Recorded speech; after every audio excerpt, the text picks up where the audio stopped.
você que vai garantir que eu possa expressar sempre a minha opinião com base na verdade. Você pode entrar em www.paulofigueiredoshow.com/apoie, o link está aqui na descrição.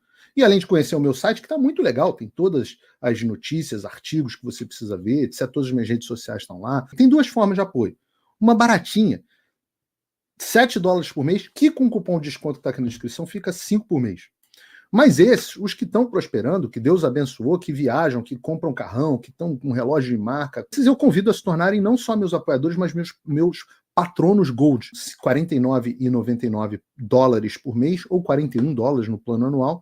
E aí você vai ser realmente meu patrono e vai ter um grande peso em apoiar o que eu faço. Mas tudo bem. Vamos para o assunto mais importante.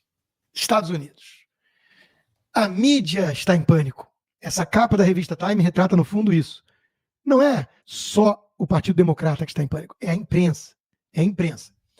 Hoje eu tive um bate-papo muito legal com a Ingrid, do DM Visaló, na pauta imigratória, um pouco mais cedo. Quem não viu, eu recomendo, está aqui na página do YouTube, no meu Twitter, no X e no Locals. E já bati um papo muito legal com ela de mais de meia hora sobre o debate e suas consequências. Inclusive sobre a questão imigratória ou sobre os Estados Unidos e questões legais. Mas o ponto principal que eu queria destacar é que o pânico que a gente viu na CNN, no New York Times, na Time, na imprensa em geral, não foi porque eles viram o estado em que se encontra Joe Biden. Foi porque nós vimos. E todos viram.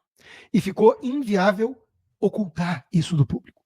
Porque a única constatação possível é que a imprensa mentia, e mentia muito, e mentia o tempo todo sobre o estado de saúde de Biden. Eles chegaram a cunhar uma expressão, cheap news, porque não dava para dizer que era fake news, eram as imagens do presidente perdido, cumprimentando o vento, o fantasma Gasparzinho, e por aí vai, caindo.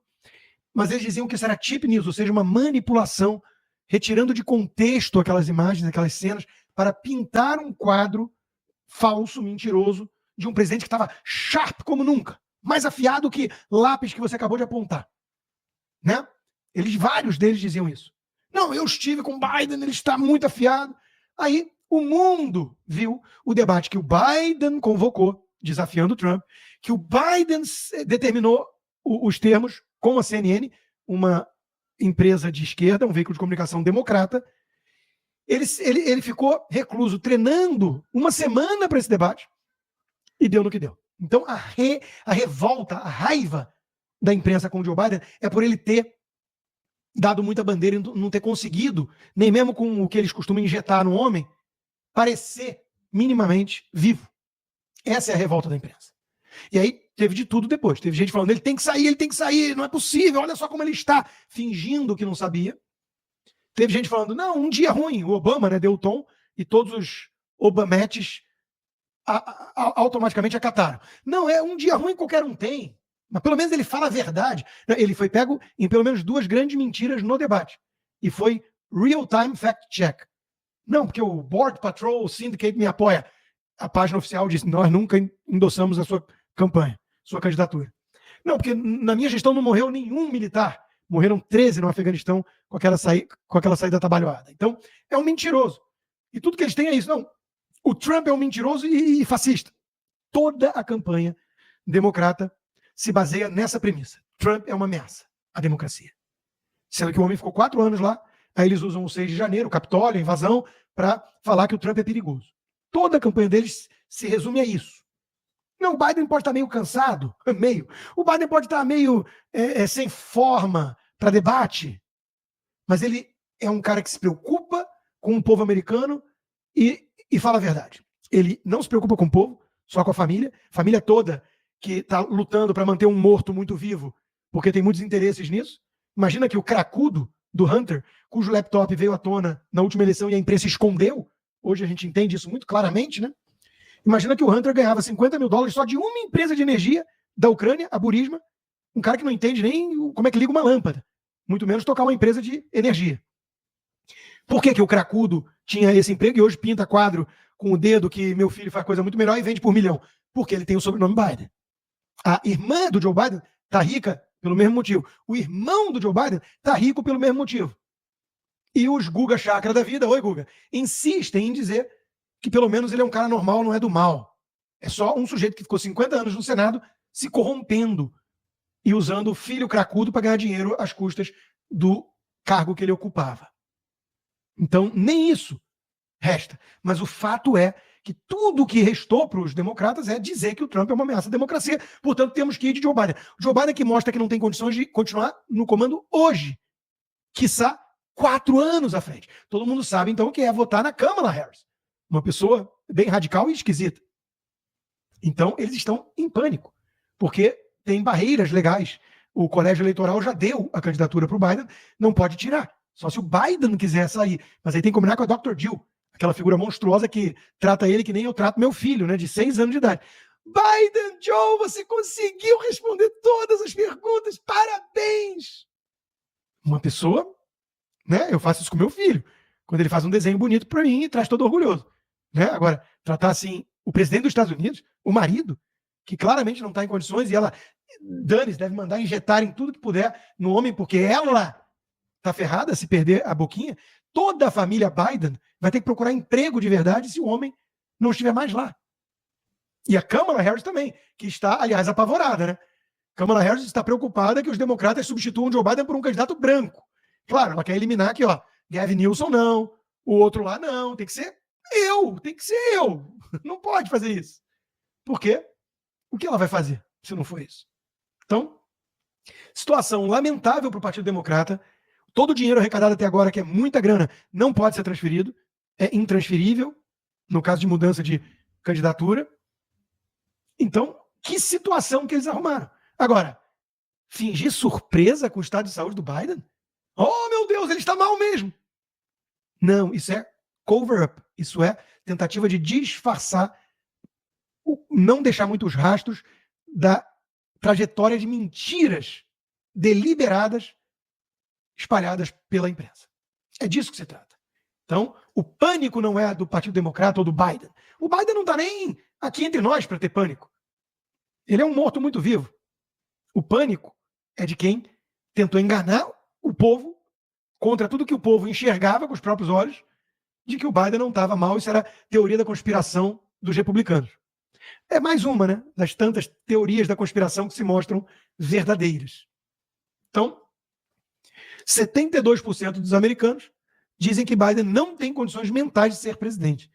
E, de novo, se ele não tem condições de ser presidente para os próximos 4 anos, ele não tem hoje.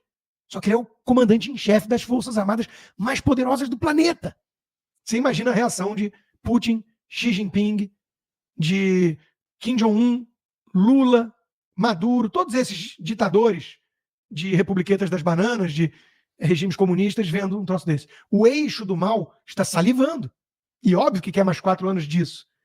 É a destruição da América, né? Como a conhecemos. Aí vem os intelectuais, tipo o Daron Acemoglu, autor de um livro interessante, né, sobre instituições inclusivas, livre mercado e blá, blá, blá. O livro não é ruim. When Nations Fail. Não é ruim. Mas aí vem, eu estou desapontado com a mídia mainstream, incluindo o New York Times. As manchetes são todas sobre a performance do Biden. Talvez porque seja o que mais chamou atenção, porque foi gritante o contraste entre as narrativas da imprensa e o que todo mundo viu ali, não dava para esconder. Sim, ele é velho. Sim, seria ótimo ter um candidato mais inspirador, mais jovem. Sim, ele teve uma noite ruim. Uma noite ruim, foi isso, gente. Né? Foi isso. Mas essa não é a história principal. A história principal é que o Trump é um malvado e uma ameaça aos Estados Unidos e à democracia americana. Oi, Guga. Parece alguém, né? Infantiloide, que a gente está cansado de ver as análises da Globo News. Né? Trump é malvado. O mundo vai perder sua tranquilidade. Afeganistão, Rússia contra Ucrânia, Hamas contra Israel. Acho que o Trump deixou saudades, né? Aliás, eu achei incrível que alguns assistentes do Biden falaram assim, não, ele só começa a ficar mais cansado a partir das 4. De 10 às 4 ele está afiado. Ufa, ainda bem que a presidência dos Estados Unidos é um part-time job, né? De 10 às 4 tá tranquilo, se o Putin atacar os Estados Unidos ou algum aliado às 5, aí ferrou. Mas, se for de 10 às 4, tá legal. Depois ele vai descansar, vai para o sarcófago, né, repor as energias, porque afinal de contas ninguém é de ferro. É ou não é? É um negócio patético. Esse é o nível da nossa imprensa. Imagina que a imprensa americana não é muito diferente da Globo. São vários Gugas chakras espalhados pela CNN, pelo New York Times, pela MSNBC. É isso. O Acemoglu, que é um sujeito menos pior do que um Guga, manda essa. Quer dizer, o nível, o Trump Derangement Syndrome, como ficou conhecido o fenômeno, essa ojeriza, esse nojinho, essa coisa irracional do tipo, não, Trump, não, homem laranja, malvado, fascista, o mundo vai acabar, eu vou embora dos Estados Unidos se ele vencer. De novo, agora eu vou. Da próxima vez eu vou. É ridículo isso, ridículo.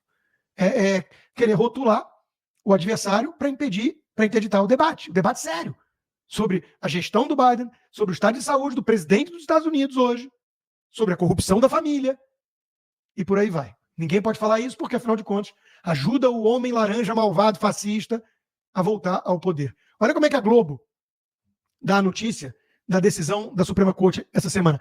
Decisão histórica da Suprema Corte é a vitória de Trump. Mas, mais importante, derrota da democracia americana. Fake news. Análise infantiloide nível Guga Chakra. Oi, Guga. Nada disso. É nível Alexandra Ocasio-Cortez. A Globo virou porta-voz da mais boboca democrata radical que existe no Congresso, que até ontem estava servindo bebida em bar para garotão. Alexandra Ocasio-Cortez disse que a nossa Suprema Corte americana aqui nos Estados Unidos é corrupta e que está destruindo a democracia. Precisamos nos unir contra a Suprema Corte. Soa familiar? Não é ataque à democracia, às instituições, quando vem da esquerda. E olha que não é crítica, não. Ela está dizendo que são corruptos os justices, que aqui tem que ser juiz. E estão dizendo isso espalhando fake news. Qual seja, a de que a Suprema Corte liberou qualquer crime para o Trump. Se o Trump jogar alguém do alto do prédio cheio de testemunha, ele não pode ser indiciado. Mentira! Mentira! Mentira grotesca. A decisão tem 3 níveis de imunidade para um presidente. E tem a ver com a instituição Presidência da República. Para proteger o ocupante do cargo de politicagem, de ativismo judicial ou de apagão da caneta, que é o risco de ele ter medo de como vai ser avaliado um ato dele como presidente, por exemplo, como comandante em chefe das Forças Armadas, se amanhã alguém na justiça ele fala, não gostei do que ele fez, vou indiciá-lo. E isso tudo num contexto em que claramente ele está sendo indiciado e condenado em Nova York, que já foi, no caso da Stormy Daniels, por firulas, por espuma. Então é para proteger a instituição. É o contrário do que diz o Globo. A decisão pode até favorecer o Trump hoje, mas ela visa a proteger a democracia americana, a presidência da República contra um Xande da vida. Mas esperar o quê da Globo, que acha que o Xande está salvando a democracia brasileira, junto com Lula? Né? Esperar o quê?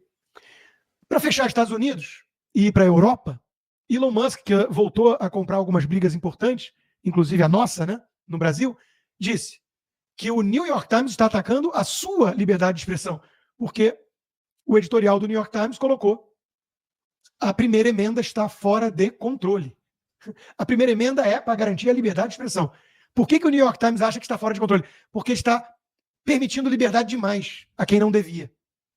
Ou seja, eles querem censura, que amanhã pode se voltar contra a imprensa, contra o próprio New York Times. Mas o brasileiro já é calejado nisso, né? A mídia mainstream do Brasil também aplaudiu a censura, desde que concentrada apenas em bolsonaristas. E hoje já está lá gritando, Folha de São Paulo, Estadão, daqui a pouco vem a Globo também, gritar que, não, peraí, a gente não, né? A gente da imprensa profissional, do jornalismo sério, não pode ser alvo disso. Meus amigos, se vocês querem imóvel,